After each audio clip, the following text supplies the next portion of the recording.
एक प्रॉपर्टी आपकी ऐसी है जिसका आपको एहसास होता है लेकिन उसको आप टच नहीं कर सकते।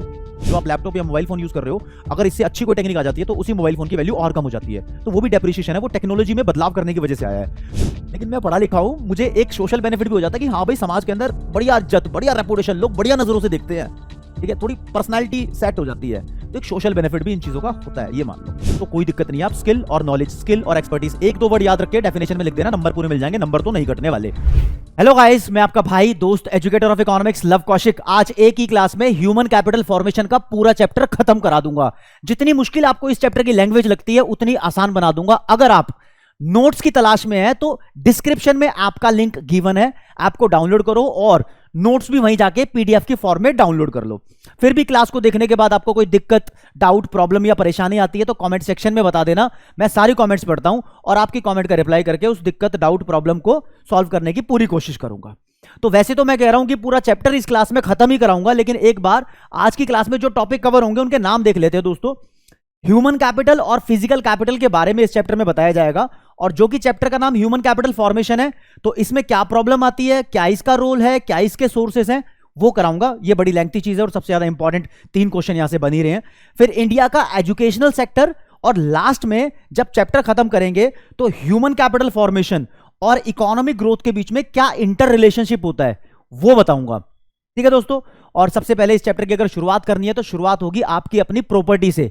प्रॉपर्टी क्या होती है भाई? जो भी चीजें आपके पास हैं वो सब आपकी प्रॉपर्टी है। चाहे आपका फर्नीचर है, आपकी स्कूटी है, आपका घर है, आपकी कार है, आपके पास कैश पैसे हैं, आपकी मोटर बाइक है, या आपके हाथ में मोबाइल फोन है, आपकी घड़ी है, स्कूल की ड्रेस है, आपकी स्टेशनरी है, आपकी बुक्स हैं, वो सब दोस्तों आपकी प्रॉपर्टी है।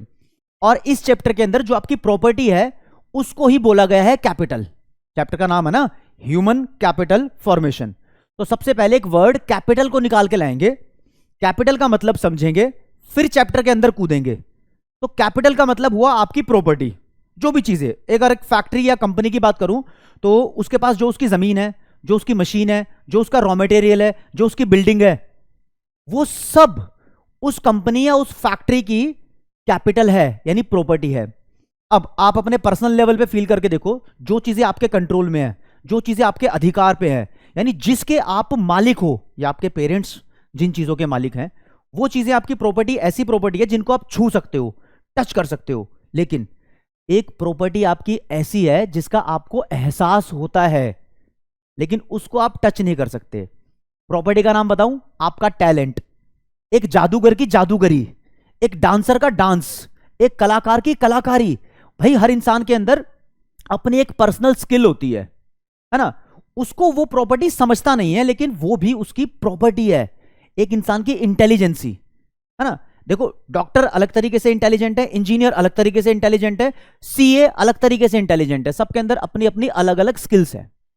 जादूगर की स्किल्स भी अलग होती है ना, वो मैजिशियन होता है, दुनिया को उल्लू बना देता है, या मतलब कलाकारी दिखा रहा है अपनी। डांसर भी कोई कोई अच्छा डांस करता है, कोई कोई बहुत अच्छा डांस करता है। तो वो डांसिंग स्किल्स भी अपनी एक प्रॉपर्टी है। तो बस कुल मिला के ये कह रहा हूं कि जो चीजें हमारे अधिकार में है, यानी जिन चीजों पर हमारा मालिकाना हक है, उसको 2 पार्ट में डिवाइड कर सकते हैं। एक प्रॉपर्टी ऐसी होती है जिसको मैं टच कर सकता हूं, ये सारी फोटोज है। एक प्रॉपर्टी मेरी ऐसी है जिसको मैं टच नहीं कर सकता लेकिन है मेरे अंदर ही, उनकी बात करते हैं।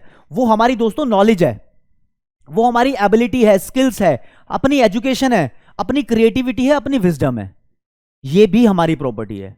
तो ऐसी प्रॉपर्टी जिसको मैं छू लूंगा वो फिजिकल कैपिटल होती है।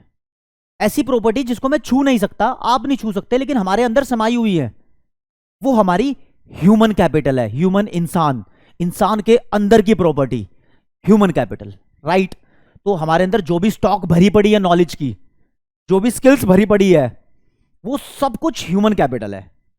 और जो चीजें, लाइक एक फैक्ट्री बोल रही है कि मैं कोई प्रोडक्ट बनाती हूं, लाइक ये पेन बनाती हूं, तो पेन को बनाने के लिए वो जो जो चीजें अपने अधिकार में लाई हुई है, यानी land, building, machine, raw material, वो चीजें वो छू सकती है ना, वो सब फैक्ट्री के मामले में फैक्ट्री की फिजिकल प्रॉपर्टी है, यानी फिजिकल कैपिटल है।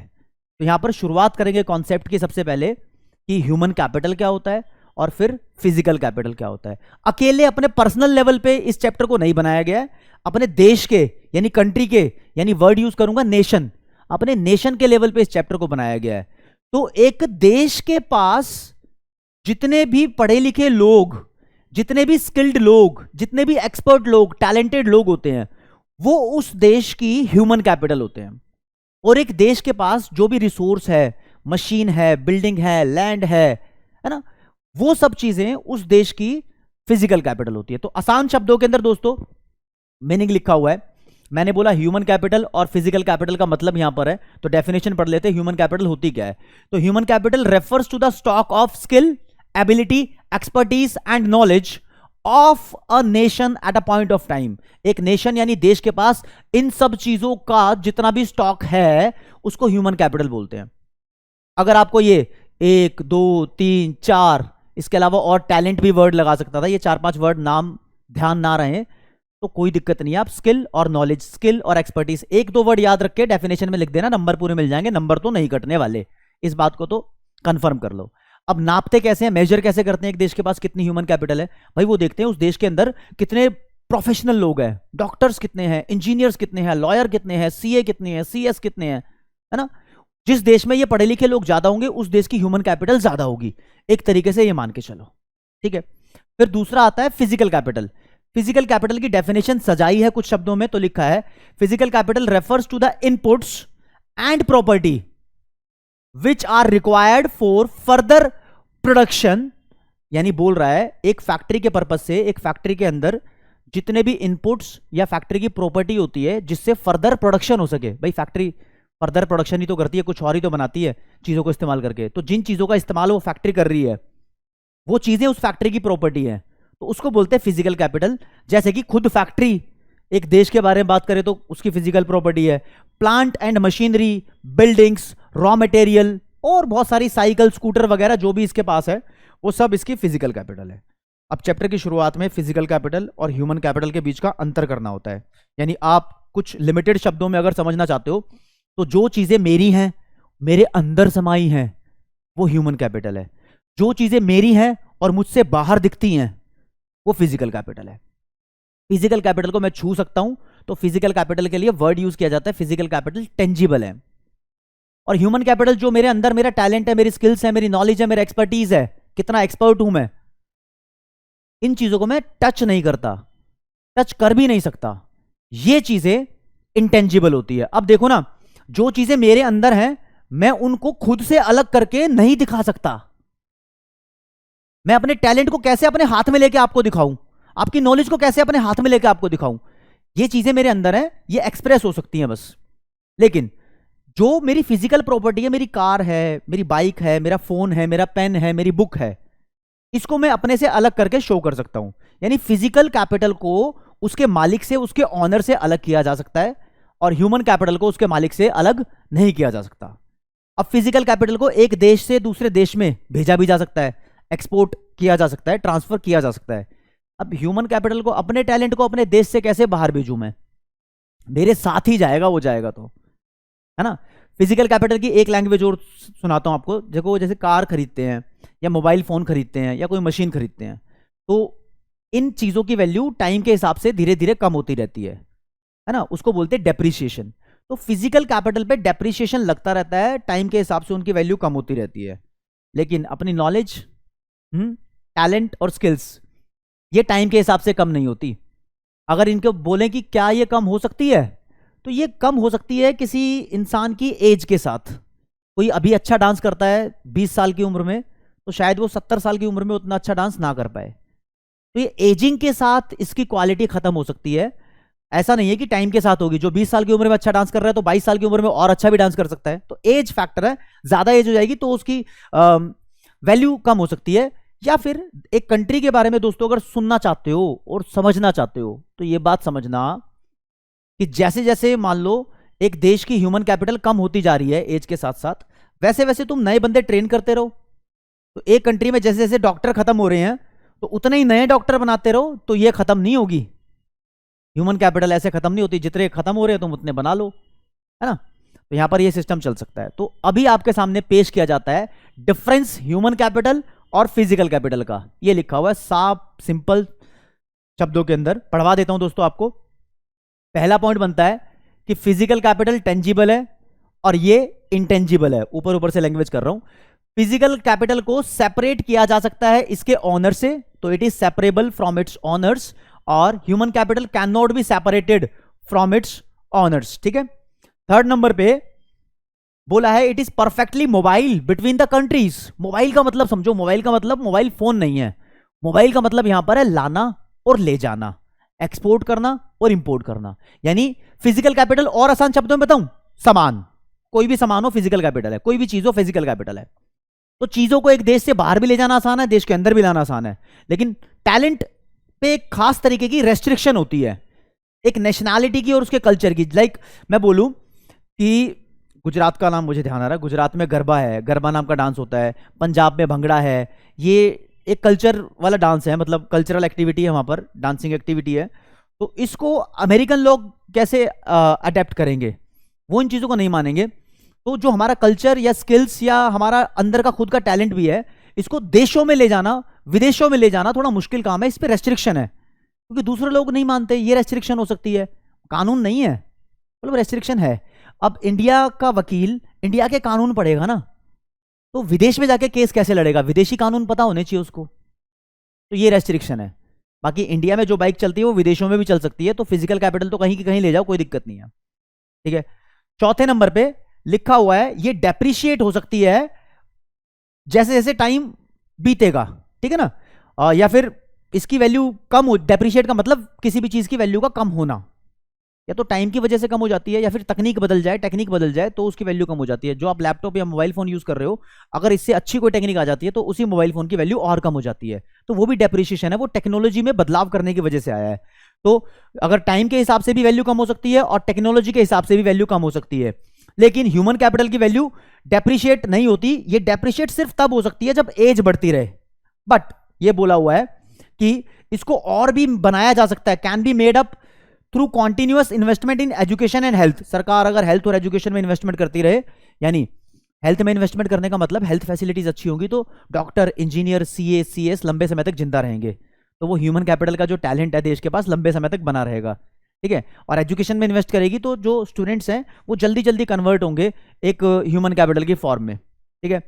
अब फिजिकल कैपिटल यानी आपकी प्रॉपर्टी आपके प्राइवेट बेनिफिट के लिए है, और जो ह्यूमन कैपिटल है ये प्राइवेट बेनिफिट तो देती है एक इंसान को क्योंकि वो एजुकेटेड है, लेकिन सोशल बेनिफिट्स भी पहुंचा रही है। अब मैं पढ़ा लिखा हूं तो मुझे इस बात का फायदा है कि मेरी नौकरी अच्छी लगेगी, लेकिन मैं पढ़ा लिखा हूं, मुझे एक सोशल बेनिफिट भी हो जाता है कि हाँ भाई समाज के अंदर बढ़िया इज्जत, बढ़िया रेपुटेशन, लोग बढ़िया नजरों से देखते हैं। ठीक है, थोड़ी पर्सनैलिटी सेट हो जाती है, तो एक सोशल बेनिफिट भी इन चीजों का होता है, ये मान लो। ठीक है दोस्तों, तो अब ये डिफरेंस क्लियर करने के बाद मैं आपको बताना चाहता हूं mainly human capital, physical capital हो गया, लेकिन चैप्टर का नाम है ह्यूमन कैपिटल फॉर्मेशन। ये क्या होता है भाई? जो फॉर्मेशन वर्ड है, फॉर्मेशन वर्ड का मतलब समझो पहले। फॉर्मेशन का मतलब होता है बनाना, और क्या आसान करूं इसको मैं, इसका मतलब हो गया मेकिंग। तो ह्यूमन कैपिटल का और बढ़ना और बनाना ह्यूमन कैपिटल फॉर्मेशन होता है। यानी एक देश के अंदर जितनी टैलेंट, जितनी स्किल्स, जितनी नॉलेज, जितना एक्सपर्टीज बढ़ाते रहोगे, वो बढ़ाने का लेवल ह्यूमन कैपिटल फॉर्मेशन कहलाता है। आप अगर बहुत आसान भाषा में समझना चाहते हो ना, तो अपने दिमाग में उसको ह्यूमन कैपिटल मेकिंग समझ लो, लेकिन मेकिंग लिखना मत, लिखना आप हमेशा ह्यूमन कैपिटल फॉर्मेशन। अगर आपको मजा आ रहा है ना लिटरली, तो कमेंट सेक्शन में आप अपनी राय दे सकते हो कि हाँ सर ये चीज में मुझे मजा आया, लेकिन प्रॉब्लम है तो प्रॉब्लम भी बता देना। ठीक है जी। तो आगे ह्यूमन कैपिटल फॉर्मेशन का मतलब आपके सामने पेश किया गया है कि ह्यूमन कैपिटल फॉर्मेशन होती क्या है। तो ह्यूमन कैपिटल को और बढ़ाने का प्रोसेस ह्यूमन कैपिटल फॉर्मेशन है। सिंपल सी language, human capital formation is the process of increasing the stock of human capital over a period of time. Stock of human capital बढ़ाना है एक टाइम पीरियड के साथ साथ, ह्यूमन कैपिटल फॉर्मेशन कहलाता है। डेफिनेशन में और इंप्रूवमेंट ला सकते हो आप, यहां पर लिख सकते हो increase the stock of human capital with a country या विद अ नेशन, ये भी लिख सकते हो, तो भी कोई दिक्कत नहीं है। मतलब थोड़ी लैंग्वेज ही बढ़ रही है, लेकिन पहले भी नंबर पूरे मिल रहे थे, अब भी नंबर पूरे ही मिलेंगे। और काफी सारी रेफरेंस बुक में इंक्रीजिंग की जगह वर्ड यूज किया हुआ है एडिशन। तो एडिशन का मतलब भी जोड़ना होता है, बढ़ाना होता है, और इंक्रीजिंग का मतलब भी बढ़ाना है। डिपेंड्स यार, लैंग्वेज आसान बनानी है, वो मेरा पर्पस है। ठीक है। अब ये ह्यूमन कैपिटल फॉर्मेशन का मतलब हो गया। अब सबसे धाकड़ लेवल का क्वेश्चन, इस चैप्टर का सबसे ज्यादा इंपॉर्टेंट क्वेश्चन आपको कराने वाला हूं। क्वेश्चन में मुझे यह बताना है कि एक देश के अंदर ह्यूमन कैपिटल फॉर्मेशन किस किस चीज के थ्रू बढ़ सकती है, हो सकती है, यानी ह्यूमन कैपिटल और ज्यादा कैसे होगी एक देश के अंदर। तो उसके सोर्सेस बताऊंगा दोस्तों। 5 सोर्स मेनली मेनली आपको करने हैं, ये पांचों के पांचों सोर्स आपके सामने लिख दिए हैं। सबसे पहले लिखा है, जैसे जैसे सरकार खर्चा करेगी एजुकेशन पे, यानी एक्सपेंडिचर ऑन एजुकेशन, वैसे वैसे एक देश के अंदर ह्यूमन कैपिटल फॉर्मेशन ज्यादा हो जाएगी। ज्यादा डॉक्टर, ज्यादा इंजीनियर, ज्यादा सीए, ज्यादा सीएस, ज्यादा मैनेजमेंट के लोग, ज्यादा पढ़े लिखे लोग हो जाएंगे। तो उस देश का टैलेंट, नॉलेज, स्किल बढ़ेगी ना। अभी आप अपने आप को देख लो, अभी आप पढ़ रहे हो, अभी आप स्टूडेंट हो।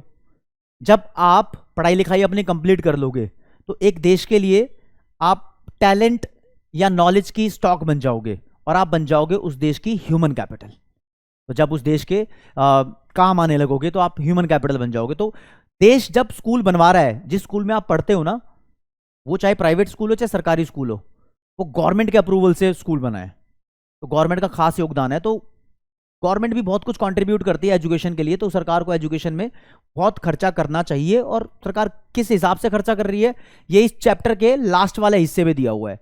तो एजुकेशन सेक्टर भी इस चैप्टर का हिस्सा है। तो सरकार जितना एजुकेशन पे खर्चा करेगी उतने स्टूडेंट टैलेंटेड होंगे, स्किल्ड होंगे, और नॉलेज अच्छी होगी, एक्सपर्ट भी हो सकते हैं, ठीक है ना। तो ह्यूमन कैपिटल फॉर्मेशन बढ़ जाएगी उससे। तो sources of human capital formation का टॉपिक है, ध्यान रखना, सोर्सेस पढ़ा रहा हूं, ये बड़ा इंपॉर्टेंट है। सोर्स का मतलब वो चीजें जिनकी वजह से ह्यूमन कैपिटल ज्यादा हो जाएगी देश में, ठीक है। दूसरा, अगर सरकार हेल्थ सेक्टर पे खर्चा करती रहेगी, एक्सपेंडिचर ऑन हेल्थ, तो देश के अंदर ह्यूमन कैपिटल ज्यादा हो सकती है। प्लस जितनी ह्यूमन कैपिटल है वो लंबे समय तक टिक सकती है।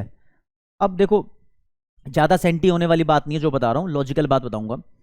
एक देश के अंदर जितने भी एक्सपर्ट लोग हैं, टैलेंटेड लोग हैं, अगर वो ज्यादा समय तक हेल्दी रहेंगे तो लंबे समय तक ही जिंदा रहेंगे, तो लंबे समय तक देश के पास ह्यूमन कैपिटल की स्टॉक रहेगी, है ना।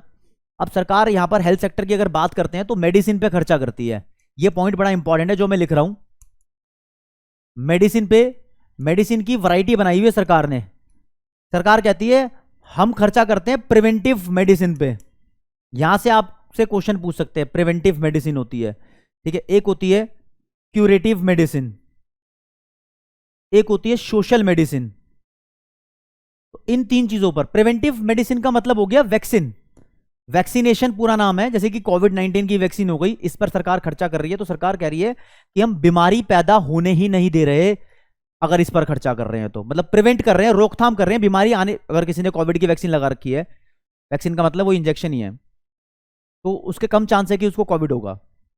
बहुत सारी बीमारी है जिनकी वैक्सीन आ रखी है, बहुत सारी बीमारी ऐसी भी हैं जिनकी वैक्सीन नहीं आई हुई, तो इस बात को समझना।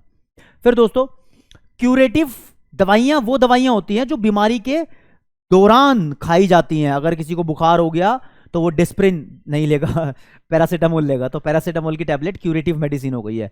तो ड्यूरिंग सिकनेस या ड्यूरिंग इलनेस कोई दवाइयां हैं तो उस पर भी सरकार खर्चा करती है। लोग हॉस्पिटल में जाते हैं, सरकारी हॉस्पिटल भी है जहां पर फ्री में दवाइयां दी जाती है, तो सरकार खर्चा कर रही है हेल्थ सेक्टर पर।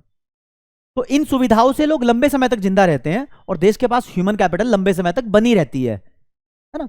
और सोशल मेडिसिन का मतलब है अवेयरनेस, अवेयरनेस फैलाओ तो भी लोग बीमार नहीं होंगे, लंबे समय तक जिंदा रहेंगे। जैसे कि कोविड का ही एग्जांपल आपको दे दूं, तो कोरोना काल के अंदर बोला था ना, सैनिटाइज करते रहो, मास्क पहनते रहो तो बीमारी कम फैलेगी, तो वो वाला सिस्टम। और बताऊं तो मेडिसिन तो और भी हो सकती है। Access to clean drinking water, साफ पीने का पानी भी लोगों के पास होना चाहिए, तो इस पर भी खर्चा कर रही है। तो सरकार मतलब हेल्थ पर ही खर्चा कर रही है, ठीक है ना। तो क्लीन ड्रिंकिंग वाटर, ठीक है, ये हमारी क्वालिटी ऑफ लाइफ बढ़ाती है, जीने की इससे उम्मीद बढ़ जाती है। जो लोग कम उम्मीद कर रहे थे जीने की, वो ज्यादा लंबे समय तक जी सकते हैं, तो ऐसी वाली बात है। और दोस्तों फिर सरकार कहती है ऑन द जॉब ट्रेनिंग पे जितना ज्यादा खर्चा होगा, यहां expenditure on the job, on the job training भी लिख सकते थे, या सिर्फ वर्ड लिख दिया ऑन द जॉब ट्रेनिंग, इससे भी काम चल जाएगा। ये तीसरे नंबर का सोर्स है जो ह्यूमन कैपिटल बढ़ा देता है। ऑन द जॉब ट्रेनिंग का पहले मतलब समझा देता हूं, फिर बात बाद में करते हैं। इसको बोलते हैं काम करते करते सीखना, लर्निंग वाइल डूइंग।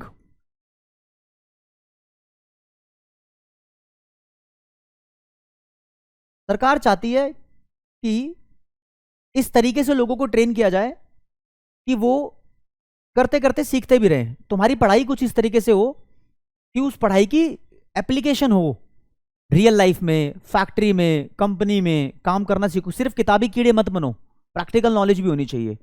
और बेसिकली बात करो तो प्राइमरी सेक्टर के अंदर ऑन द जॉब ट्रेनिंग की बहुत खास जरूरत है। प्राइमरी सेक्टर मतलब एग्रीकल्चर सेक्टर एक प्राइमरी सेक्टर है, माइनिंग सेक्टर भी प्राइमरी सेक्टर है। वो चीजें प्राइमरी सेक्टर में आती है, वो बिजनेस या वो इकोनॉमिक एक्टिविटी जो नेचुरल रिसोर्स की जिसमें इन्वॉल्वमेंट होती है, ठीक है।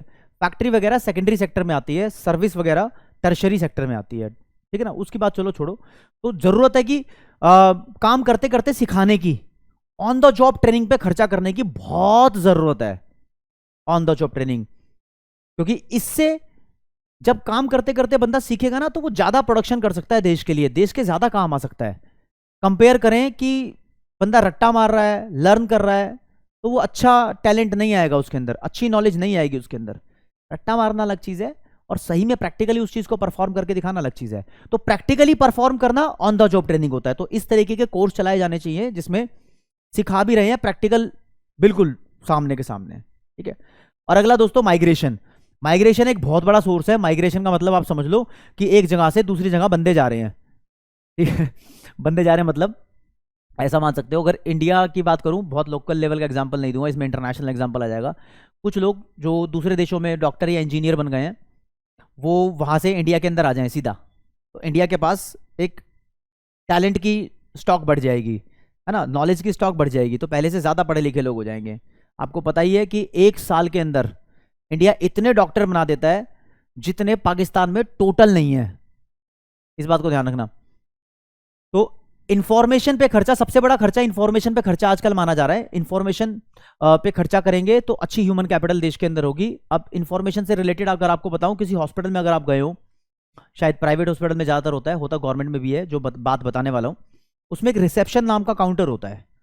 उस काउंटर पे जाके ना हम कोई भी इंफॉर्मेशन ले सकते हैं, तो हमारा काम आसान हो जाता है कि हॉस्पिटल में कौन से रूम में जाना है, कौन से डॉक्टर से मिलना है, कौन सा डॉक्टर कहाँ पर बैठा है, या फिर जो अपना पेशेंट है वो कहाँ पर मिलेगा, तो काम आसान हो जाता है। रिसेप्शन देता है सूचना यानी इंफॉर्मेशन। ऐसी ही बात लागू होती है तुम्हारी जिंदगी में। अगर तुम अच्छे सीए या अच्छे लॉयर या अच्छे सीएस या डॉक्टर इंजीनियर जो भी बन तो जाते हो, लेकिन तुम्हें सैलरी कितनी मिलनी चाहिए ये वहां नहीं सिखाया जाता, इसकी इंफॉर्मेशन भी होनी चाहिए। और अगर तुम्हें मान लो दिल्ली से मुंबई जाना है कार से ट्रैवल करके, फ्लाइट की बात नहीं कर रहा, घूमते घूमते जा रहे हो मान लो, तो रास्ता कौन सा रूट यूज करना है गूगल भी बता देगा, बहुत सारे मैप के अलग तरीके हैं बता देंगे, लेकिन इंफॉर्मेशन तो ढूंढ रहे हो ना। तो इंफॉर्मेशन ढूंढना सबसे ज्यादा इंपॉर्टेंट है। सरकार को इंफॉर्मेशन लोगों को प्रोवाइड करनी चाहिए, है ना। खर्चा करो, या तो सरकार खर्चा करे या हम खुद खर्चा करते हैं इंफॉर्मेशन पे। अब 12th के बाद कौन से कॉलेज में एडमिशन लेना है तो उसकी इंफॉर्मेशन भी ढूंढते हैं, कौन सा कॉलेज बढ़िया है। कौन से कोर्स में एडमिशन लेना है उसकी इंफॉर्मेशन भी ढूंढते हैं, कौन सा कोर्स बढ़िया है या कौन सा कोर्स मुझे सूट करेगा, है ना। तो इंफॉर्मेशन पे खर्चा एक बहुत बड़ी चीज हो गई है। तो इंफॉर्मेशन से रिलेटेड अगर एक्सप्लेनेशन देनी है तो एजुकेशन से रिलेटेड इंफॉर्मेशन आप जांच कर सकते हो। लेबर मार्केट, लेबर मार्केट का मतलब अगर आप पढ़ लिख गए हो, पढ़ाई पूरी कर ली है, तो जहां नौकरी करनी है कितनी सैलरी आपकी होनी चाहिए, इतना भी तो जांच परख लेना चाहिए। वो भी इंफॉर्मेशन इकट्ठी कर रहे हो। अब बोलोगे सर आप ये पॉइंट्स तो आपने बोल बोल के समझा दिया, आप इसके नोट्स कब दोगे? भाई जब चैप्टर एंड हो रहा होगा ना, तो एक एक पॉइंट की एक्सप्लेनेशन आपको दी जाएगी। सोर्सेस को मैं यहां पर एक्सप्लेन कर चुका हूं, इसके अलावा और जो दूसरे पॉइंट्स होंगे आपको अच्छे तरीके से उसकी एक्सप्लेनेशन दी जाएगी। क्योंकि अब नंबर आ गया सोर्सेस को हटा के, मैंने बताया था ह्यूमन कैपिटल फॉर्मेशन के सोर्स करेंगे, फिर इसकी इंपॉर्टेंस यानी रोल क्या है, तो रोल पे आ गए हैं। तो अब लिखा है दोस्तों, एक देश के लिए कितना इंपॉर्टेंट रोल प्ले करता है ह्यूमन कैपिटल फॉर्मेशन। यानी वर्ड को ना इस तरीके से कनेक्ट करो, एक कंट्री पे ज्यादा doctor engineer CA CS lawyer हो गए तो उसका फायदा क्या होगा उस देश को। तो यहां पर इन पॉइंट्स को पढ़ने से पहले, यार लंगूर के हाथ में अंगूर अच्छा नहीं लगता, मतलब भैंस के सामने बीन बजाओगे तो अच्छा नहीं लगता। अब क्या है कि एक अनाड़ी इंसान को तुम कोई अच्छी चीज दे दोगे तो वो अनाड़ी बंदा उसका इस्तेमाल अच्छे से नहीं कर पाता, है ना। तो ऐसा ही है, एक पढ़े लिखे इंसान के हाथ में तुम कोई रिसोर्स दोगे तो वो उसका अच्छे से इस्तेमाल करेगा, और जिसको पढ़ाई लिखाई की नॉलेज नहीं है वो उसका अच्छे से इस्तेमाल नहीं करेगा। यानी एक स्टूडेंट को अगर एक नोटबुक दी जाए तो उसमें वो लिखेगा, नोट करेगा, कॉपी का अच्छे से इस्तेमाल करेगा। लेकिन एक छोटे से बच्चे के हाथ में दे दो, या जिसको उसका यूज नहीं पता, वो उसको पेज को फाड़ के किसी और तरीके से यूज कर सकता है, राइट। तो जो भी देश के रिसोर्स हैं वो एक्सपर्ट बंदे के हाथ में आएंगे तो वो बढ़िया तरीके से यूज करेगा, एज कंपेयर टू उस बंदे के हाथ में है जो कि ज्यादा एक्सपर्ट नहीं है ना। तो जितने ज्यादा टैलेंटेड और एक्सपर्ट लोग एक देश में होंगे तो उतनी ह्यूमन कैपिटल फॉर्मेशन है, तो वो लोग रिसोर्स को उतने ही अच्छे तरीके से इस्तेमाल कर पाएंगे। और जो बंदे रिसोर्स को अच्छे तरीके से इस्तेमाल करते हैं ना, इसका मतलब वो वेस्टेज नहीं करते, तो जो वेस्ट नहीं करता वही बढ़िया है, ठीक है ना। तो यहां पर कुछ पॉइंट्स लिखे हैं दोस्तों। जो टैलेंटेड लोग हैं, मतलब ह्यूमन कैपिटल फॉर्मेशन एक देश की, वो ज्यादा प्रोडक्टिविटी और प्रोडक्शन दोनों कर सकते हैं हायर। अब ये प्रोडक्टिविटी और प्रोडक्शन दोनों क्या है भैया? प्रोडक्शन का मतलब तो क्वांटिटी ऑफ आउटपुट है। मान लो आपने 10 किलो चीनी बनाई तो 10 किलो चीनी प्रोडक्शन है। अब प्रोडक्शन करने की पावर, वो प्रोडक्टिविटी कहलाती है। एक इंसान एक दिन में 100 किलो चीनी प्रोड्यूस कर सकता है गन्ने से, ठीक है, और एक इंसान एक दिन में 500 किलो चीनी प्रोड्यूस कर सकता है गन्ने से, शुगर केन से मतलब। तो इसकी प्रोडक्टिविटी ज्यादा है, इसकी प्रोडक्टिविटी कम है। तो जो टैलेंटेड लोग होते हैं, जिनकी जो ह्यूमन कैपिटल अच्छी है, वो ज्यादा प्रोडक्टिव होते हैं, और जो कम पढ़े लिखे हैं यानी कम टैलेंटेड है, यानी कम नॉलेज है, यानी कम स्किल्स है जिनमें, उनकी प्रोडक्टिविटी थोड़ी कम होती है। इस बात पे ध्यान देना होगा हमें।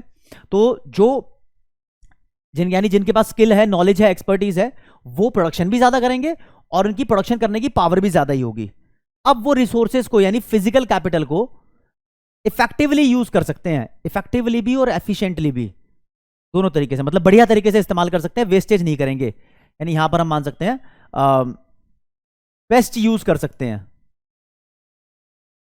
यानी जो एक्सपर्ट होगा वो चीजों को अच्छे से इस्तेमाल करेगा, यानी प्रॉपर्टी को अच्छे से इस्तेमाल करेगा। ड्राइविंग की बात करो, जो एक्सपर्ट ड्राइवर होगा ना, वो कार को इस तरीके से चलाएगा कि पेट्रोल या डीजल कम खर्च हो। उसको पता है कि कब कब क्लच का यूज करना है, कब कब ब्रेक का यूज करना है। जो एक्सपर्ट नहीं होगा वो कार को इस तरीके से चलाएगा, टेढ़ी मेढ़ी की, थोड़ा नुकसान भी कर सकता है, पेट्रोल भी ज्यादा खर्च कर देगा, है ना। तो जो एक्सपर्ट बंदा होता है वो इफेक्टिवली यूज करता है कार को या किसी भी रिसोर्स को। अब जब हमारे पास टैलेंट और स्किल्स है तो हमारी क्वालिटी ऑफ लाइफ भी इंप्रूव होती है, जीने का एहसास बदल जाता है।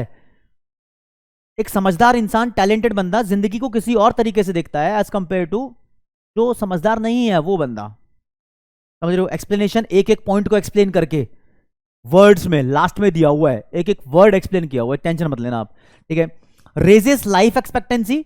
अब जब बात करूंगा ना ह्यूमन कैपिटल फॉर्मेशन की, तो आप समझना कि पढ़े लिखों की बात ज्यादा हो रही है या देश में हेल्दी लोगों की बात ज्यादा हो रही है, क्योंकि ह्यूमन कैपिटल फॉर्मेशन का मतलब हेल्थ पे भी अच्छा खर्चा कर रही है देश, मतलब सरकार, और पढ़ाई लिखाई पे भी अच्छा खर्चा कर रही है। तो मेन सोर्स तो बहुत सारे हैं ह्यूमन कैपिटल फॉर्मेशन के, 5 मैंने बताए थे, उसमें 2 मेन सोर्स हैं, हेल्थ पे खर्चा, एजुकेशन पे खर्चा, ठीक है। अब मैंने बोला कि ज्यादा ह्यूमन कैपिटल फॉर्मेशन है एक देश के अंदर तो उसमें लोगों की जिंदा रहने की उम्मीद बढ़ जाती है। अभी हाल फिलहाल जब तुम ये वीडियो देख रहे हो तो इंडिया में 69 ईयर्स के आसपास एक एवरेज लाइफ है कि इंसान उम्मीद कर सकता है कि भैया 69 साल में जिंदा रह सकता हूं। हालांकि कुछ और ऐसे इंसिडेंट हो जाते हैं जिसकी वजह से कम या ज्यादा भी लोग जिंदा रहते हैं, लेकिन एवरेज लाइफ वही है। तो उसको ही बोलते हैं लाइफ एक्सपेक्टेंसी, कितना एक्सपेक्ट करते हो जिंदा रहने को। तो जिस देश के अंदर ज्यादा अच्छी ह्यूमन कैपिटल होगी उसमें ज्यादा उम्मीद कर सकते हैं। फिर उसी देश में इन्वेंशन होगी, इन्वेंशन का मतलब आविष्कार, ठीक है। उसी देश में इनोवेशन होगी, इनोवेशन का मतलब थोड़ा और नया करना किसी चीजों को, लाइक मोबाइल फोन होता है ना, उसका सॉफ्टवेयर अपडेट होता रहता है, तो अपडेट होने को बोलते हैं इनोवेट होना, ठीक है। और टेक्नोलॉजिकल इंप्रूवमेंट भी, यानी पहले डीजल की गाड़ी या पेट्रोल की गाड़ी, तो उसके बाद सीएनजी इंजन की गाड़ी आई, फिर इलेक्ट्रिक कारें आई, तो ये टेक्नोलॉजिकल इंप्रूवमेंट तो हो रही है, ठीक है। और दोस्तों सबसे बड़ी बात, पॉपुलेशन ग्रोथ पे लगाम लगेगी। इंडिया में यार पॉपुलेशन ग्रोथ बहुत फास्ट लेवल पे हो रही है, तो बड़ी प्रॉब्लम है। तो पढ़े लिखे लोग होते हैं वो कम बच्चे पैदा करते हैं, मतलब उतने बच्चे पैदा करते हैं जितनों की जरूरत है, बहुत सोच समझ के। मतलब ऐसा नहीं कि बच्चे पैदा करे जाओ पैदा करे जाओ, तो पैदा करे जाओगे तो यार जो तुम्हारा पैसा है, जो तुम्हारे रिसोर्स हैं, जो तुम्हारी फिजिकल कैपिटल है, वो भी तो उन बच्चों को कम मिलेगी। पॉपुलेशन ग्रोथ पे देखो यार, एक बंदे के पास इतने रिसोर्स हैं, अगर उसने एक बच्चा पैदा किया तो उसके काम आएंगे रिसोर्स। अगर उसने 2 बच्चे पैदा किए तो दोनों के हिस्से में 50-50 हो जाएंगे। 4 बच्चे पैदा किए तो हर एक बच्चे को कम कम मिलेगा। ये बच्चे अपने आप को गरीब फील करेंगे फिर बड़े होके, नहीं। तो 1 से 2 बच्चे पैदा करना है स्कूल, इंडिया जैसी कंट्री में अभी हाल फिलहाल जरूरत हमें यही है, ठीक है। बाकी पढ़े लिखे बनोगे तो और ज्यादा चीजों को समझोगे। अब ह्यूमन कैपिटल फॉर्मेशन में क्या क्या प्रॉब्लम आ रही है, यानी देश में doctor, engineer, CA, CS, lawyer, ऐसे ऐसे प्रोफेशनल लोग बनने में दिक्कत क्या आ रही है? हमारे देश में टैलेंट बढ़ रहा है नहीं बढ़ रहा? नॉलेज बढ़ रही है नहीं बढ़ रही? स्किल्स बढ़ रही है नहीं बढ़ रही? ये बहुत इंपॉर्टेंट क्वेश्चन है। हाँ, बढ़ तो रहे हैं लेकिन जितने बढ़ने चाहिए उस लेवल तक नहीं बढ़ रहे। प्रॉब्लम आ रही है यार, प्रॉब्लम बहुत आ रही है। तो 5 प्रॉब्लम आपको मैं बता रहा हूं, 6 प्रॉब्लम है सॉरी। पहली बात, हेडिंग बनी है problems facing human capital formation in India है। इंडिया के जैसे और दूसरी डेवलपिंग कंट्रीज हैं उनमें भी ऐसे कारण हैं। तो हमारे देश में टैलेंट इतना क्यों नहीं बढ़ रहा? क्योंकि टैलेंट से ज्यादा यार पॉपुलेशन बढ़ रही है। तो पॉपुलेशन एक्सप्लोजन भी बोल सकते हैं, जनसंख्या का विस्फोट, बहुत फास्ट रेट से पॉपुलेशन बढ़ रही है। पॉपुलेशन पे लगाम लगाना पड़ेगा यार। जितने, मानो एक स्कूल के अंदर, एक क्लास के अंदर 20 बच्चे हैं, तुम खुद फील कर सकते हो, तो 20 बच्चों को अच्छे से पढ़ाया जा सकता है। अगर इस क्लास के अंदर 50 से 60 बच्चे पढ़ रहे होंगे ना, तो टीचर उस पर कॉन्सेंट्रेट नहीं कर पाएगा हर एक बच्चे पे। तो इसलिए ये ज्यादा बच्चे हैं तो कम एजुकेटेड होते हैं, कम बच्चे हो ना तो अच्छे एजुकेशन इनको मिलेगी, क्वालिटी, और बढ़िया अटेंशन मिलेगी टीचर्स की, तो बढ़िया तरीके से डेवलप हो सकेंगे। तो पॉपुलेशन पे तो यार लगाम लगनी चाहिए। और दूसरा, क्या प्रॉब्लम आ रही है हमारे देश में, टैलेंट क्यों नहीं बढ़ पा रहा है? क्योंकि रीजनल और जेंडर इनइक्वालिटी बहुत है, हाई लेवल की है। एक तो यार तू गांव का है, मैं शहर का हूं, ऐसी इनइक्वालिटी। और एक जेंडर, लड़कियों को ज्यादा पढ़ने लिखने नहीं दिया जाता, ये तो मैंने ऐसा बोल दिया। रिलीजन की भी इनइक्वालिटी है, काफी काफी ऐसे धर्म भी है जहां पर ज्यादा तवज्जो नहीं दी जा रही लोगों को पढ़ने के लिए। तो उसमें सिर्फ इन बातों को समझना होगा कि अगर हम इनसे दूर होंगे, यार लड़कियों का भी बराबर का पार्टिसिपेशन होना जरूरी है। क्योंकि लगभग एक देश के लिए अंदर लड़के और लड़की बराबर ही होने चाहिए, और दोनों ही मिलकर कंट्रीब्यूट करेंगे तो देश का टैलेंट, एक्सपर्टीज की, नॉलेज का जो स्टॉक है वो बढ़ेगा, ह्यूमन कैपिटल बढ़ेगी। और ह्यूमन कैपिटल ही मेन चीज है जो देश की तरक्की में साथ देगा। ठीक है, तो इनइक्वालिटी नहीं होनी चाहिए।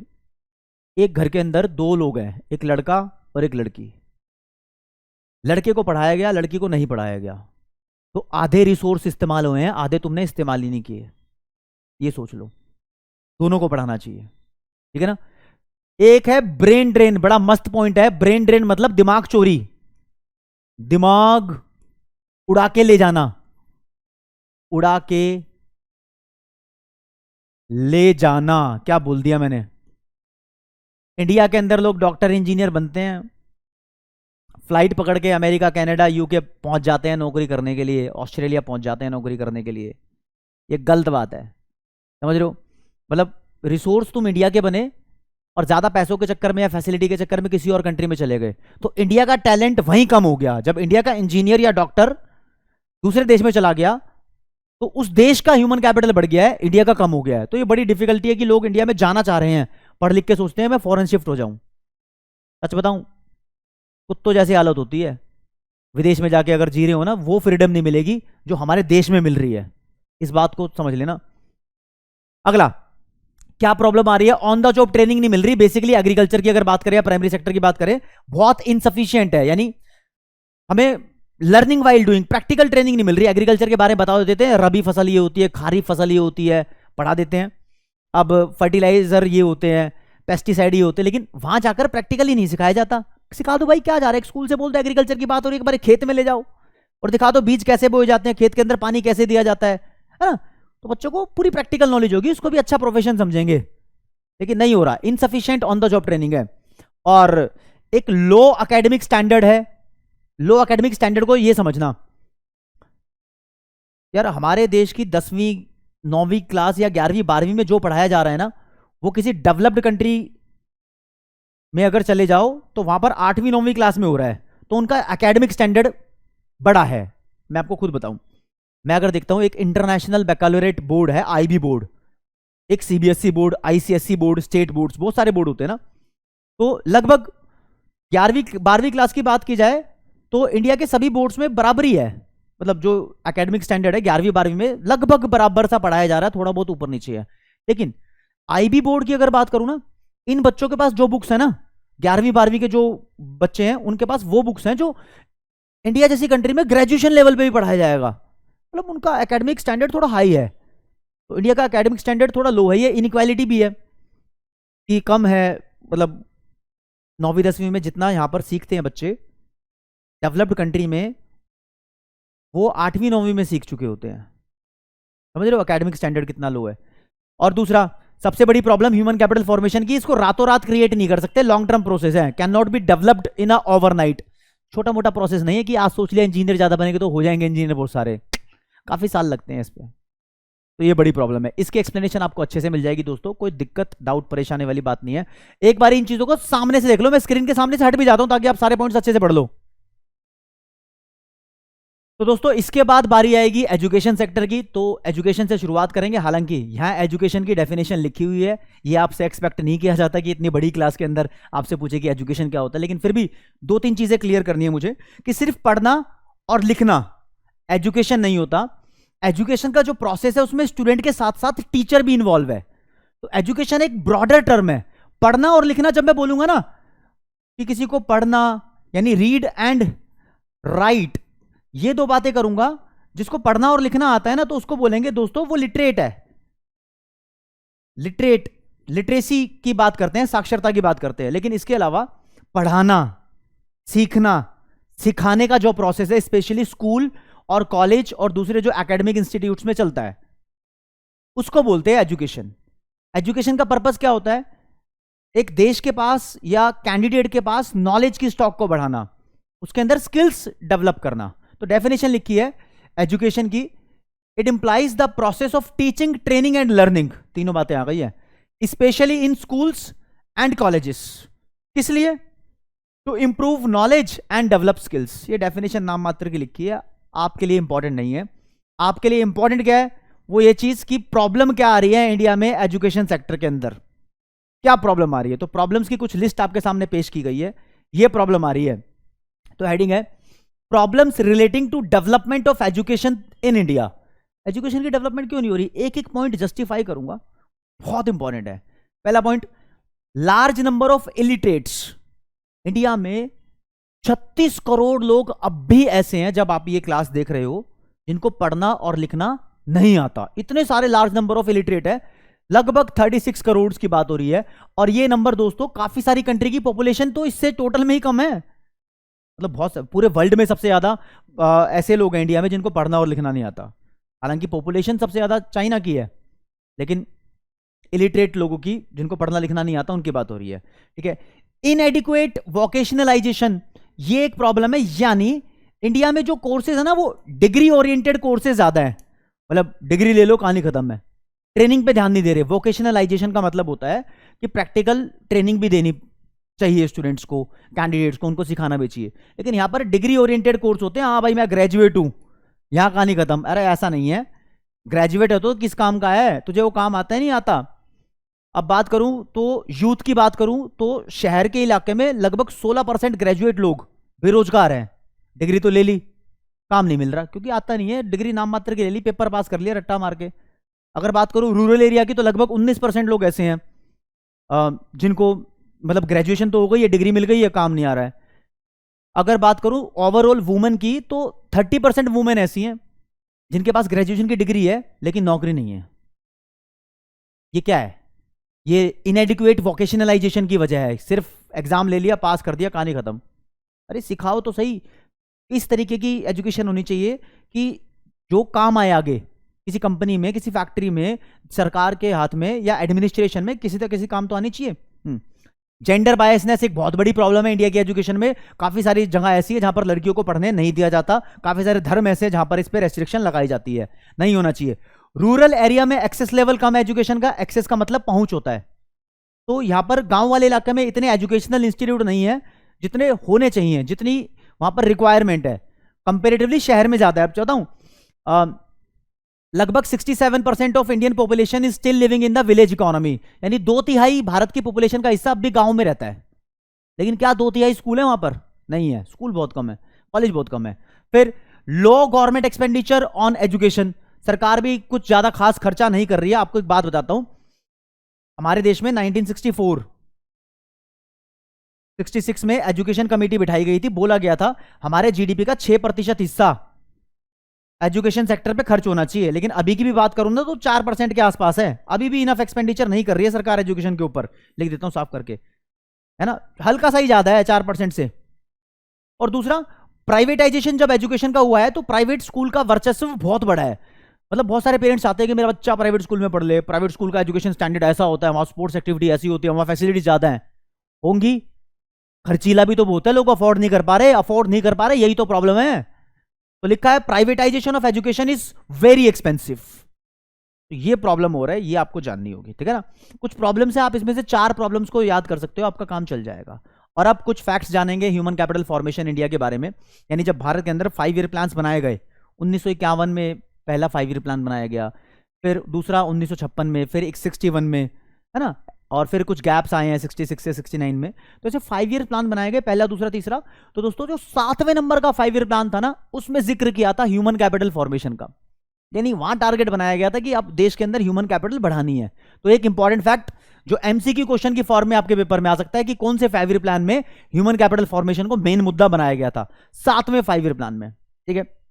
अब कुछ ऐसी ऑर्गेनाइजेशन के नाम आपको बताऊंगा जो एजुकेशन सिस्टम को इंडिया के अंदर कंट्रोल कर रही है, ठीक है। तो सबसे पहले नाम लिया जाएगा यूजीसी का।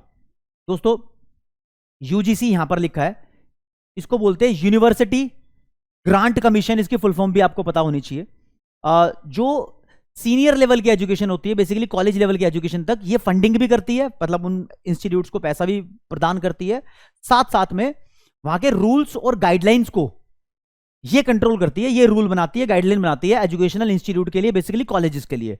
अगर वो कॉलेज टेक्निकल एजुकेशन प्रोवाइड कर रहे हैं, यानी इंजीनियर वाली एजुकेशन प्रोवाइड कर रहे हैं, तो उसके लिए सेम काम यूजीसी का नहीं है, AICTE नाम की ऑर्गेनाइजेशन का है, जिसको full form all India council of technical education, यानी इंजीनियरिंग वाले जो कॉलेज होंगे उनके अंदर रूल्स और रेगुलेशन ये डिसाइड करेगी, ठीक है। नॉर्मल जो है जैसे आप BA BCom BSc जैसे कोर्सेज कर रहे हो, BMS BBA जैसे कोर्सेज कर रहे हो, तो यूजीसी वहां पर रूल रेगुलेशन डिसाइड करती है कॉलेज के।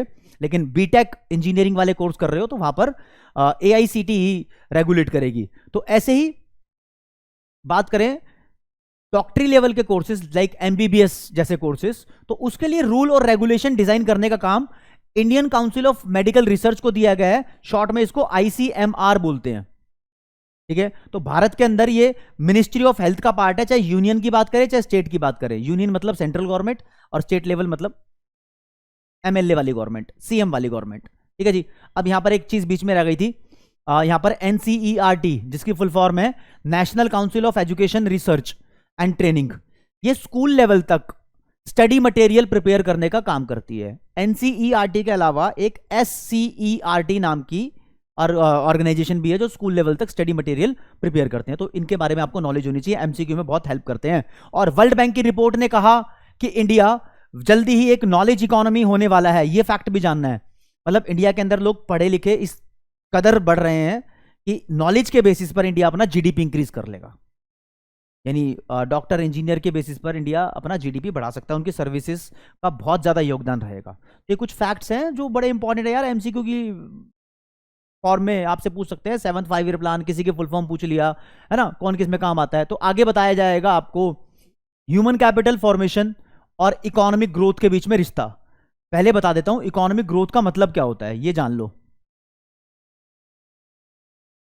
एक देश का GDP का बढ़ना इकोनॉमिक ग्रोथ कहलाता है, बस ये समझ लो। GDP का मतलब अब जानोगे तो यहां पर एक छोटे से शब्दों में बताया था, एक देश ने कितने रुपए का सामान बनाया है उसको बोलते हैं GDP। अभी हाल फिलहाल जब आप मेरी वीडियो देख रहे हो तो पूरे वर्ल्ड में अमेरिका सबसे ज्यादा रुपए का सामान बनाता है, सबसे ज्यादा वैल्यू का सामान बनाता है, तो सबसे ज्यादा GDP अमेरिका का है, फिर चाइना का है। तो इंडिया ऐसे 5वें नंबर पे लाई कर रहा है अभी हाल फिलहाल, 6ठे 5वें 4थे पे ऐसे ऊपर नीचे होता रहेगा। चलो उसकी बात नहीं कर रहे, बात कर रहे हैं कि ह्यूमन कैपिटल फॉर्मेशन और इकोनॉमिक ग्रोथ में क्या रिलेशन है। तो ऐसा कह सकते हैं, ह्यूमन कैपिटल फॉर्मेशन को मैंने शॉर्ट में लिखा ह्यूमन कैपिटल फॉर्मेशन यानी HCF। एक देश में जितनी ह्यूमन कैपिटल फॉर्मेशन ज्यादा होगी, तो मतलब पढ़े लिखे लोग ज्यादा होंगे, टैलेंटेड लोग ज्यादा होंगे, स्किल्ड एक्सपर्ट लोग ज्यादा हैं, तो उस देश के अंदर प्रोडक्शन भी ज्यादा होगा। पढ़े लिखे लोग ज्यादा प्रोडक्शन कर सकते हैं, ये मशीन अच्छे से चला सकते हैं, तो प्रोडक्शन ज्यादा हो रहा है तो इकोनॉमिक ग्रोथ बढ़ रही है ना। तो ह्यूमन कैपिटल फॉर्मेशन की वजह से एक देश की इकोनॉमिक ग्रोथ बढ़ जाती है, सीधा सिंपल सॉर्टेड ये कहा जा सकता है। अब पेन का कलर चेंज करके आपको एक बात और बताऊंगा, नजर आ रहा है ह्यूमन कैपिटल फॉर्मेशन बढ़ी तो इकोनॉमिक ग्रोथ बढ़ी, जब दोनों चीजें एक साथ बढ़ती हैं तो बोलते हैं दोनों में पॉजिटिव रिलेशन है, लेकिन यहां इसकी बात नहीं करेंगे।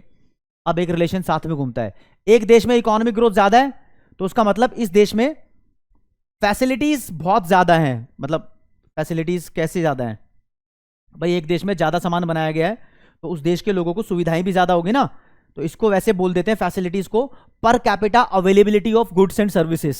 पर पर्सन को ज्यादा ज्यादा सामान मिल रहा है तो फैसिलिटीज ज्यादा है। अब फैसिलिटीज ज्यादा है तो ये ज्यादा फैसिलिटीज को एंजॉय करते हैं, एजुकेशन हेल्थ सेक्टर में सब कुछ उनको अच्छा मिल रहा है। अच्छा मिल रहा है तो ज्यादा टैलेंटेड लोग होंगे तो ह्यूमन कैपिटल फॉर्मेशन फिर से बढ़ने लगेगी। देख रहे हो, ह्यूमन कैपिटल ने देश की इकोनॉमिक ग्रोथ बढ़ाई, देश की इकोनॉमिक ग्रोथ ने ह्यूमन कैपिटल फिर से बढ़ा दी। तो ऐसे रिलेशन को हम कॉज एंड इफेक्ट रिलेशन नहीं कहते, ऐसे रिलेशन को हम कहते हैं hand to hand relation. Hand to hand relationship है, ध्यान रखना। ये जो इंटर रिलेशनशिप है इन दोनों के बीच का, एमसीक्यू की फॉर्म में आपको तड़पा सकता है, परेशान कर सकता है। ये बोल देगा कि ह्यूमन कैपिटल फॉर्मेशन और देश की इकोनॉमिक ग्रोथ के अंदर कोज एंड इफेक्ट रिलेशन है, हाँ या ना? आप बोलोगे नहीं, हैंड टू हैंड रिलेशन है। लाइन क्या लिखी है? Human capital formation raises the process of economic growth and economic growth raises the process of human capital formation. That's it, 2 line में कहानी खत्म। ये लाइन इंपॉर्टेंट थी। अब कुछ और फैक्ट्स दोस्तों चैप्टर के बारे में जानने हैं तो बड़े इंपॉर्टेंट। पहली बात तो right to education. Right to education 2012 के अंदर एक राइट आया और ये राइट बोलता है जो देश के अंदर 6 से 14 साल तक के बच्चे हैं उनको फ्री में एजुकेशन मिलनी चाहिए।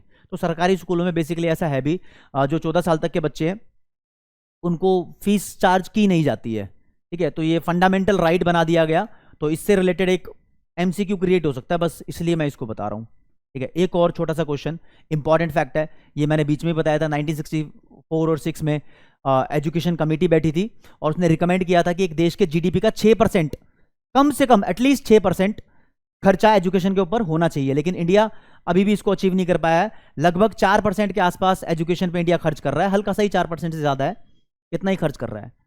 और इसके बाद आपको बताऊं, एजुकेशन कमेटी तापस मजूमदार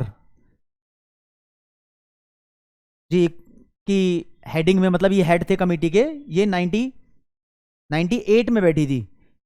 इन्होंने भी रिकमेंड किया था कि लगभग 1.37 लाख करोड़ रुपया हमारे देश की सरकार को एजुकेशन पे खर्चना होगा लगभग आने वाले 10 सालों तक। यानी 98 में अगर ये शुरू हुए तो इन्होंने बात करी आने वाले 10 साल तक, तो आइडिया लगा लो 2007-8 तक की बात हो रही है यहां पर, ठीक है ना। तब तक का खर्चा इन्होंने बोला इतना खर्चा होना चाहिए। तो खर्चे की बात हो रही है, देश में एजुकेशन सेक्टर पे खर्चा होगा, तो अब इसमें ना हेल्थ सेक्टर की बात भी है। हेल्थ सेक्टर को लेकिन इस चैप्टर में रेस्ट्रिक्ट कर दिया है, इतनी ज्यादा बात नहीं की हेल्थ सेक्टर पे, क्योंकि हेल्थ सेक्टर को इंफ्रास्ट्रक्चर वाले चैप्टर में अच्छे से पढ़ाया गया है।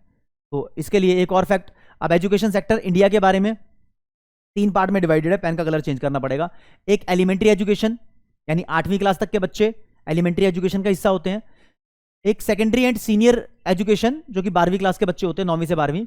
और एक हायर एजुकेशन, यानी कॉलेज के और कॉलेज से ऊपर के बच्चे। तो यहां पर इनके बारे में, एलिमेंट्री एजुकेशन के बारे में, वो बच्चे जिनकी उम्र 6 से 14 साल है और वो पढ़ रहे हैं 1ली से 8वीं क्लास के बीच में। हाँ, 14 साल का बच्चा 10वीं क्लास में भी होता है, मैं जानता हूं, लेकिन 8वीं क्लास तक के बच्चों को, और 14 साल 15 साल का बच्चा है वो 8वीं क्लास में है तो वो एलिमेंट्री एजुकेशन का हिस्सा नहीं माना जाता। इस मतलब दोनों बातें पूरी होनी चाहिए, ठीक है।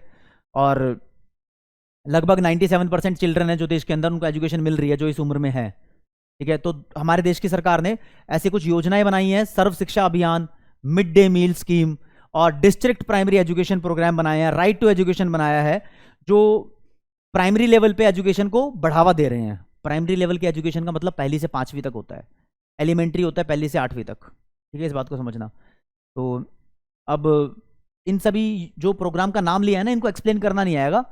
इनके मतलब मिड डे मील कैसे, मतलब स्कूल में खाना प्रोवाइड कर रहा है, तो जो बच्चे स्कूल नहीं जा पाते गरीबी के कारण, वो खाना खाने के बहाने ही स्कूल जा रहे हैं, तो किसी ना किसी बहाने एजुकेशन तो मिल रही है, तो वो बड़ा इंपॉर्टेंट योगदान है इसका। तो ये अभियान के नाम, एजुकेशन के नाम आ सकते हैं, मतलब इतना रट्टा मारने की जरूरत नहीं है, जितना सारा यहाँ पर लिखा हुआ है बस नाम पढ़ लो जो मैंने टिक कर रखे हैं, ठीक है। आगे फिर मैंने बताया सेकेंडरी और सीनियर सेकेंडरी एजुकेशन के बारे में बात करेंगे। तो सेंट्रल लेवल, यानी देश की केंद्र सरकार की अगर बात करें तो यहाँ पर नवोदय स्कूल्स और केंद्रीय विद्यालय इन्होंने खोल रखे हैं। और बाकी स्टेट लेवल पे भी अगर मैं देखो दिल्ली की बात करूं तो दिल्ली में राजकीय प्रतिभा विकास विद्यालय, सर्वोदय विद्यालय, ठीक है, ये स्टेट गवर्नमेंट के खोले हुए हैं। ठीक है। अगर बात करूं स्कूल ऑफ एक्सीलेंस भी अब काम कर रहे हैं, ठीक है, ये स्टेट गवर्नमेंट के है, लेकिन सेंट्रल गवर्नमेंट के school all over the India हर एक स्टेट में आपको मिल जाएंगे, जिनके नाम केंद्रीय विद्यालय और नवोदय स्कूल्स के नाम से फेमस है। तो गवर्नमेंट भी यहाँ पर अच्छा रोल प्ले कर रही है। बात करें हायर एजुकेशन की, तो दोस्तों हायर एजुकेशन के नाम में बोल रहे हैं कि इंडिया के अंदर 665 लगभग यूनिवर्सिटीज हैं जो हायर एजुकेशन प्रोवाइड कर रही हैं, और इन 665 यूनिवर्सिटीज में लगभग 35,829 कॉलेज भी हैं।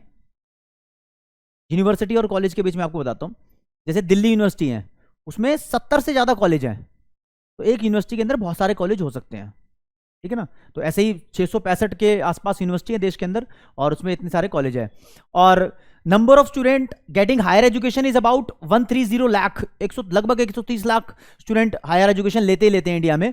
और इंडिया के अंदर अगर बात करें हायर एजुकेशन में कौन कौन से कोर्सेज या कौन कौन से पढ़ाई आती हैं, तो पॉलिटेक्निक एजुकेशन आती है, पॉलिटेक्निक के इंस्टीट्यूट हो गए, फिर इंजीनियरिंग वाले कॉलेज हो गए, मेडिकल कॉलेज यानी डॉक्टरी वाले कॉलेज हो गए हैं, जिसमें आईआईटी का नाम सुना होगा आपने, एग्रीकल्चर रिसर्च इंस्टीट्यूट होते हैं, इंडियन स्टैटिस्टिकल इंस्टीट्यूट, अच्छा इंडियन स्टैटिस्टिकल इंस्टीट्यूट कलकत्ता में है, ये पीसी महालानोबिस, प्रशांत चंद्र महालानोबिस जी ने बनवाया था, स्पेशली उनका योगदान था, तो इसलिए प्रशांत चंद्र महालानोबिस को आर्किटेक्ट ऑफ इंडियन प्लानिंग भी कहा जाता है। एक योगदान ये और एक योगदान इंडियन प्लानिंग में उन्होंने बहुत बड़ा कंट्रीब्यूट किया था।